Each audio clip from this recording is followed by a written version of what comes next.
Hello everyone. നമ്മുടെ മനസ്സിൽ എപ്പോഴും എന്തെങ്കിലുമൊക്കെ ചിന്തകൾ വന്നുകൊണ്ടേയിരിക്കും അല്ലേ? ആ ചിന്തകളിൽ തന്നെ പലതും നെഗറ്റീവ് ആയിട്ടുള്ളതും യാഥാർത്ഥ്യങ്ങളുമായിട്ട് യാതൊരു തരത്തിലുള്ള റിലേഷൻ ഇല്ലാത്തതുമായിരിക്കും. നമ്മളുടെ ചിന്തകൾക്ക് ചില പാറ്റേണുകളുണ്ട്. അതായത് ചില രീതികളിലാണ് നമ്മളുടെ ചിന്തകൾ നെഗറ്റീവായ രീതിയിലാണെങ്കിലും കടന്നു പോകുന്നത്. ഇതിനെയാണ് കോഗ്നിറ്റീവ് ഡിസ്റ്റോർഷൻ എന്ന് പറയുന്നത്. ഇങ്ങനെ നെഗറ്റീവായിട്ടുള്ള ചിന്തകൾ നമ്മുടെ മനസ്സിലൂടെ സ്ഥിരം ഇങ്ങനെ കടന്നു പോയിക്കൊണ്ടിരിക്കുമ്പോൾ അതുകൊണ്ടുള്ള പ്രശ്നം എന്താണെന്ന് ചോദിച്ചു കഴിഞ്ഞാൽ നമുക്ക് തന്നെ പലപ്പോഴും ഈ ചിന്തകൾ യാഥാർത്ഥ്യമല്ലെങ്കിൽ പോലും നമ്മൾ അത് കൂടുതലായിട്ട് അത് വിശ്വസിച്ച് നമ്മളുടെ പല പ്രവർത്തന മേഖലകളെ അത് അഫക്റ്റ് ചെയ്യാറുണ്ട്. അതോടൊപ്പം നമ്മളുടെ കോൺഫിഡൻസിനെ ബാധിക്കും. നമുക്കൊരു മോട്ടിവേഷൻ ഒന്നും ഇല്ലാതെ എന്നെ ഒന്നിനും കൊള്ളില്ല എന്ന് പറഞ്ഞ ഒരു ലോ സെൽഫ് എസ്റ്റീം, ഇങ്ങനെയൊക്കെയുള്ള പല ഘടകങ്ങളിലൂടെ അല്ലെ പല കാര്യങ്ങളിലൂടെ നമ്മൾ കടന്നു പോകേണ്ടതായിട്ട് വരും. അപ്പൊ ഇവിടെ നമുക്ക് ചെയ്യാൻ സാധിക്കുന്ന ഒരു കാര്യം എന്ന് പറഞ്ഞാൽ ഏത് തരത്തിലാണ് എൻ്റെ തിങ്കിങ് പാറ്റേൺ, എൻ്റെ ചിന്തകൾ കൂടുതലായിട്ടും ഏത് രീതിയിലാണ് കടന്നു പോകുന്നതെന്ന് നമ്മൾ മനസ്സിലാക്കി കഴിഞ്ഞാൽ ആ ചിന്തകളെ നമുക്ക് മാറ്റിയെടുക്കാനായിട്ട് ബോധപൂർവമായ ഒരു ശ്രമത്തിലൂടെ സാധിക്കും. വളരെ കോമൺ ആയിട്ടുള്ള കോഗ്നിറ്റീവ് ഡിസ്റ്റോർഷൻസ് ഏതൊക്കെയാണ്, അല്ലെങ്കിൽ ചിന്തകളിൽ ഉണ്ടാകുന്ന ആ വൈകല്യങ്ങൾ ഏതൊക്കെയാണെന്ന് നമുക്ക് നോക്കാം. അതിൽ കോമൺ ആയിട്ടുള്ള ഏറ്റവും പ്രധാനപ്പെട്ട ഒന്നാണ് ഫിൽറ്ററിങ് എന്ന് പറയുന്നത്. ഫിൽറ്റർ ചെയ്യാന്ന് വെച്ച് കഴിഞ്ഞാൽ നമ്മൾ മെന്റലി ഫിൽറ്റർ ചെയ്ത് പോസിറ്റീവായിട്ടുള്ള കാര്യങ്ങളെ അങ്ങ് മാറ്റിയിട്ട് എന്ത് കാര്യത്തിന്റെയും നെഗറ്റീവായിട്ടുള്ള ആസ്പെക്ട് മാത്രം കാണുന്നതിനെയാണ് ഫിൽറ്ററിങ് എന്ന് പറയുന്നത്. ഉദാഹരണം പറഞ്ഞു കഴിഞ്ഞാൽ ഇപ്പൊ നിങ്ങളൊരു പ്രസന്റേഷൻ അല്ലെ ഒരു മീറ്റിങ്ങോ എന്തെങ്കിലുമൊക്കെ നിങ്ങളായിട്ട് ലീഡ് ചെയ്തുകൊണ്ടിരിക്കുകയാണ്. അപ്പൊ അതിന് ഇടയിൽ നിന്ന് ഒരാൾ പെട്ടെന്ന് പുറത്തേക്ക് ഇറങ്ങി പോവുകയാണ്. അല്ലെ നിങ്ങൾ ക്ലാസ്സിൽ ഒരു ഡെമോ ക്ലാസ് എടുക്കുന്നു, നിങ്ങളുടെ ഏതെങ്കിലും ഒരു സ്റ്റുഡന്റ് അല്ലെ ടീച്ചേഴ്സ് എന്തെങ്കിലും ഒരു ആവശ്യത്തിന് പുറത്തോട്ട് പോകുമ്പോൾ നിങ്ങളുടെ ഉള്ളിൽ കടന്നു വരുന്ന ചിന്ത, ഞാൻ എടുക്കുന്ന ക്ലാസ് മോശമായതുകൊണ്ട് അല്ലെ ആ കാര്യത്തിൽ ഞാൻ ചെയ്യുന്നതിനോട് ആ വ്യക്തിക്ക് താല്പര്യമില്ലാത്തത് കൊണ്ടാണ് ആ വ്യക്തി എൻ്റെ ആ ഇതിൽ നിന്ന് ക്ലാസ്സിൽ നിന്നല്ലേ ഞാൻ കണ്ടക്ട് ചെയ്ത ആ ഒരു കാര്യത്തിൽ നിന്ന് ഇറങ്ങിപ്പോയത് എന്നുള്ള തരത്തിലുള്ള ചിന്ത. അപ്പൊ പലപ്പോഴും അത് ആയിരിക്കില്ല, യാഥാർത്ഥ്യവുമായിട്ട് യാതൊരു റിലേഷനും കാണില്ല ഈ ഒരു കാര്യത്തിന്. അവർ വേറെ എന്തെങ്കിലും ഒരു ആവശ്യത്തിനായിരിക്കും പോകുന്നത്. നമ്മൾ നെഗറ്റീവായിട്ടുള്ള കാര്യത്തെ മാത്രമേ ഒരു കാര്യത്തിൽ ഫോക്കസ് ചെയ്യുന്നുള്ളതെങ്കിൽ ആ തരത്തിലുള്ള ചിന്തയാണ് ഫിൽറ്ററിങ് എന്ന് പറയുന്നത്. Polarised thinking. ഈ ഒരു തിങ്കിങ് പാറ്റേണിൽ വരുന്നത് എന്താണെന്ന് വെച്ചാൽ ഏത് കാര്യത്തിന്റെയും രണ്ട് എക്സ്ട്രീമുകൾ, രണ്ട് അറ്റങ്ങളെ കുറിച്ച് മാത്രമേ ചിന്തിക്കുള്ളൂ. ബ്ലാക്ക് ആൻഡ് വൈറ്റ് തിങ്കിങ് എന്ന് വേണമെങ്കിൽ നമുക്ക് പറയാം. അതായത് ഒന്നെങ്കിൽ ഏറ്റവും പെർഫെക്റ്റ് അല്ലെങ്കിൽ ഏറ്റവും മോശം. ഇതിന്റെ ഇടയിലുള്ള ഒരു കാര്യത്തെക്കുറിച്ച് നമ്മൾ ചിന്തിക്കാൻ തയ്യാറാകാതെ വരുമ്പോഴാണ് അതിനെ പോളറൈസ്ഡ് തിങ്കിങ് എന്ന് പറയുന്നത്. ഉദാഹരണത്തിന് നിങ്ങളൊരു എക്സാം എഴുതിയപ്പോൾ ആ എക്സാമിൽ ഒരു ക്വസ്റ്റിന്റെ ആൻസർ നിങ്ങൾക്ക് ശരിയായിട്ട് എഴുതാൻ സാധിച്ചില്ല, സമയം കിട്ടാത്തതുകൊണ്ട് അറിയാത്തതുകൊണ്ടോ. അപ്പോൾ നിങ്ങൾ അവിടെ ആ ഒരു കാര്യത്തെ നിങ്ങൾ ചിന്തിക്കുമ്പോൾ ആ ഒരു ക്വസ്റ്റിന് ആൻസർ എനിക്ക് എഴുതാൻ സാധിക്കാത്തതുകൊണ്ട് ഞാൻ എക്സാമിന് ഫെയിൽ ആകും. അതായത് എക്സ്ട്രീം ആയിട്ടാണ് നിങ്ങൾ ചിന്തിക്കുന്നത്. ഇതാണ് പോളറൈസ്ഡ് തിങ്കിങ്.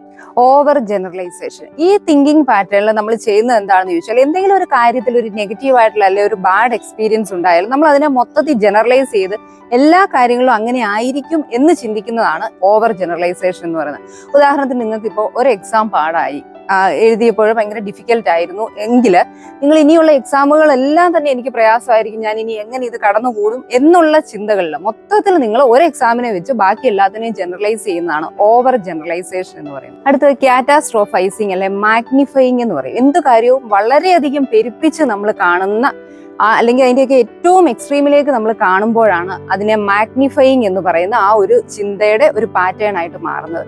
ഒരു ഉദാഹരണം പറഞ്ഞു കഴിഞ്ഞാൽ നിങ്ങൾ ഒരു എക്സാമിന് തോറ്റു, അല്ലെങ്കിൽ ആ എക്സാം നിങ്ങൾക്ക് ശരിക്കും അപ്പിയർ ചെയ്യാൻ സാധിച്ചില്ല എങ്കിൽ നിങ്ങളുടെ ചിന്ത ഈ പരീക്ഷയ്ക്ക് തോറ്റത് കൊണ്ട് അതിന്റെ ഏറ്റവും എക്സ്ട്രീമിലേക്ക് നിങ്ങൾ പോകും. ഇനി എന്നെ ഈ സ്കൂളിൽ നിന്ന് തന്നെ പറഞ്ഞു വിടുമോ. അതായത് ഒരു ചിന്തയിലല്ല ഒന്നുമായിട്ട് റിലേറ്റ് ചെയ്തതിന്റെ ഏറ്റവും മാക്സിമം എക്സ്ട്രീം ആയിട്ട് നെഗറ്റീവ് നമ്മൾ ചിന്തിക്കുന്നതിനെയാണ് ഈ മാഗ്നിഫൈയിങ് എന്ന് പറയുന്നത്.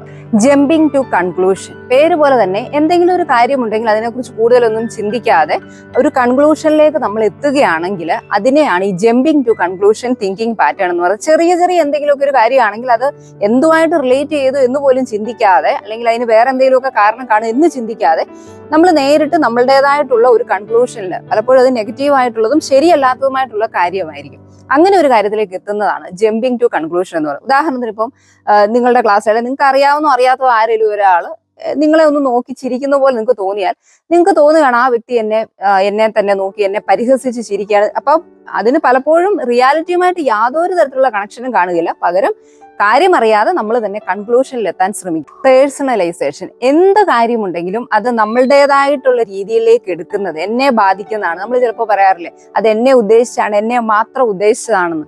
ആ ഒരു രീതിയിലുള്ള തിങ്കിങ്ങിനെയാണ് പേഴ്സണലൈസേഷൻ എന്ന് പറയുന്നത്. ഇപ്പൊ ക്ലാസ്സിൽ ആരെങ്കിലും ഒക്കെ അങ്ങോട്ടും ഇങ്ങോട്ടും എന്തെങ്കിലുമൊക്കെ പറഞ്ഞു ചിരിക്കുകയാണ്, ഇടയ്ക്ക് അവരുടെ നോട്ടം നമ്മളിലേക്ക് വന്നാൽ അവരെന്നെ ഉദ്ദേശിച്ചാണ്, അല്ലെ എന്നെ കുറിച്ച് കളിയാക്കി എന്തോ പറയുന്നതാണ് എന്നുള്ള രീതിയിലുള്ള ഒരു ചിന്ത കടന്നു വരുമ്പോൾ അതിനെയാണ് പേഴ്സണലൈസേഷൻ എന്ന് പറയുന്നത്.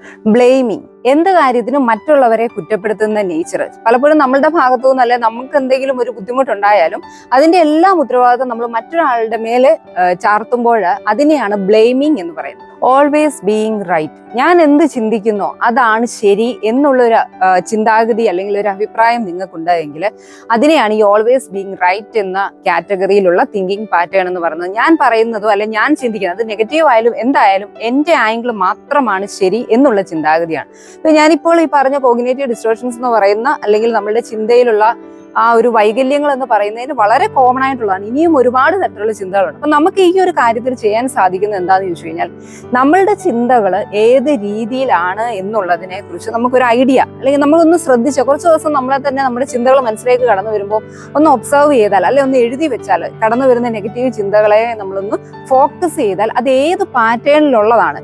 പലപ്പോഴും കുറേ ദിവസങ്ങൾ നമ്മൾ ആ ഒരു ചിന്തകളിലേക്ക് മാത്രം ശ്രദ്ധിച്ചാൽ നമുക്കും മനസ്സിലാകും ഇന്ന രീതിയിലാണ് എൻ്റെ ചിന്ത പോകുന്നതെന്ന്. അപ്പൊ അങ്ങനെ ഏത് രീതിയിലുള്ളതാണ് നമ്മളുടെ തിങ്കിങ് പാറ്റേൺ എന്ന് തിരിച്ചറിഞ്ഞു കഴിഞ്ഞാൽ പിന്നെ നമ്മൾ ചെയ്യേണ്ടത് മനഃപൂർവ്വമായിട്ട് നമ്മൾ കുറച്ചൊരു എഫേർട്ട് ഇട്ടുകൊണ്ട് ആ ഒരു ചിന്തയെ മാറ്റാൻ വേണ്ടി ശ്രമിക്കുക. ഈ നെഗറ്റീവായിട്ടുള്ള ചിന്തകൾ നമ്മളുടെ മനസ്സിലേക്ക് വരുമ്പോൾ ഇത് ഏറ്റവും നമുക്ക് മാറ്റിയെടുക്കാൻ നമ്മളെ സഹായിക്കുന്ന ഒരു കാര്യം എന്ന് പറഞ്ഞാൽ അതിന്റെ നേരെ ഓപ്പോസിറ്റ് ആയിട്ടുള്ള കാര്യങ്ങൾ അപ്പോൾ തന്നെ നമ്മൾ പറഞ്ഞ് നമ്മളെ പഠിപ്പിക്കുക എന്നുള്ളതാണ്. ആദ്യം നമുക്ക് അതിനോട് അഡ്ജസ്റ്റ് ചെയ്യാനും അല്ലെങ്കിൽ അതൊന്ന് പ്രാക്ടീസ് ചെയ്യാനും ഒക്കെ ഡിഫിക്കൽട്ട് ആണ് എങ്കിലും നമുക്ക് ഏറ്റവും ഫലപ്രദമായിട്ടുള്ളതും ആ ഒരു ചിന്ത നമ്മളുടെ രീതിയെ മാറ്റിയെടുക്കാനും സഹായിക്കുന്നത് ഈ നെഗറ്റീവ് ആയിട്ടുള്ള കാര്യം നമ്മുടെ മനസ്സിൽ വരുമ്പോഴേ അതിന്റെ നേരെ ജസ്റ്റ് ഓപ്പോസിറ്റ് പറയുക. ആദ്യം നമുക്കൊരു അക്സെപ്റ്റിങ്ങിന്റെ ഒരു ബുദ്ധിമുട്ട് കാണും, ഇതൊക്കെ സത്യമാണല്ലേ, ഞാൻ എന്നോട് തന്നെ എന്താണ് ഈ പറയുന്നതെന്നൊക്കെ. പക്ഷെ പോകെ പോകെ നമ്മൾ ആ ഒരു നമ്മളുടേതായിട്ടുള്ള നെഗറ്റീവ് തിങ്കിങ് പാറ്റേണിനെ മാറ്റിയെടുത്തുകൊണ്ട് പോസിറ്റീവ് ആക്കിക്കൊണ്ട് വരാനായിട്ട് അത് നമ്മളെ സഹായിക്കും. ഇങ്ങനെ നമ്മുടെ ചിന്തകളെ തിരിച്ചറിഞ്ഞ് മാറ്റാൻ തയ്യാറായെങ്കിൽ മാത്രമേ പലപ്പോഴും നമുക്ക് മറ്റുള്ളവരുടെ മുമ്പിൽ കോൺഫിഡൻസോടെ നിൽക്കാനും അല്ലെ സംസാരിക്കാനും കാര്യങ്ങളൊക്കെ നല്ല രീതിയിൽ കൈകാര്യം ചെയ്യാനായിട്ടും ഒക്കെയുമുള്ള ആ ഒരു ബുദ്ധിമുട്ട് മാറ്റിയെടുക്കാനായിട്ട് നമുക്ക് സാധിക്കുകയുള്ളൂ. Be happy, be confident.